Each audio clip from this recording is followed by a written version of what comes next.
my Welcome goodness. back. Thank you. It feels good to be in the building. In the building, you were here. We were talking backstage. An absolutely triumphant SNL on Saturday. I had a lot of fun. It was Fun. wonderful. It was great. It's fun.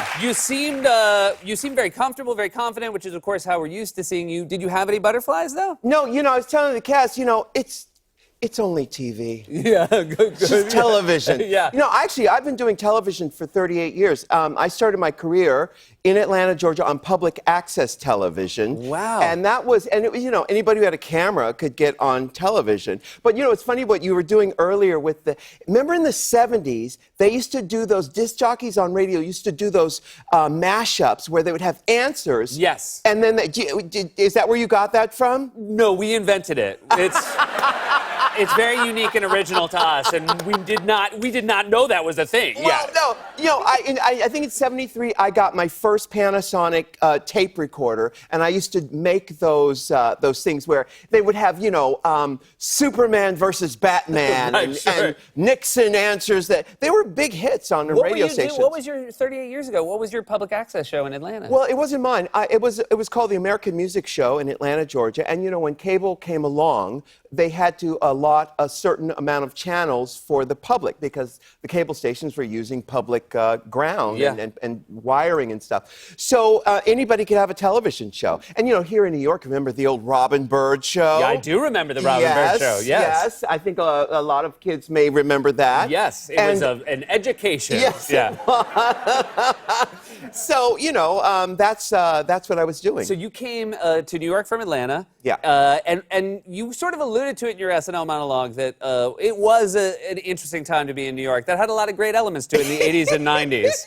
Because some people would say New York has been cleaned up, but there was a part of New York that obviously was exciting and dangerous. Well, no, but when I came here in the 1980s, it was still dirty and fun. Yeah. And it was so much fun. But Giuliani really, it was about 95 when it got cleaned up, and I had left the scene by then. I don't know if my leaving the scene was part of how it got cleaned up. Yeah. But they said, you know what? We might manage to clean it up now. We're not going to take it on when RuPaul's here.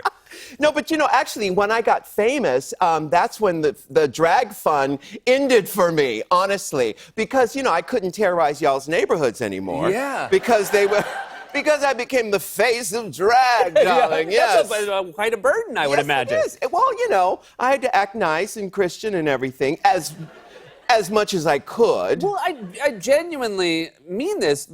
You by acting that way, you have created this world now in its 12th season. This is a show that I think it must have been hard for you to conceive in the 80s and 90s. This is a show that people watch with their families. Yes. Yeah. This is it is a really fun, entertaining show with people being, kind and supportive, and it's and was that the world you knew in the 80s and 90s that people from the outside would never have imagined? Yeah, well, no, listen, drag has never been really for consumption for everybody. Drag is dangerous. It's politically incorrect. It's meant to provoke different ideas, but the fact that it's become this semi-mainstream thing is mind-blowing. In fact, on Drag Race, we have 2 premieres this season.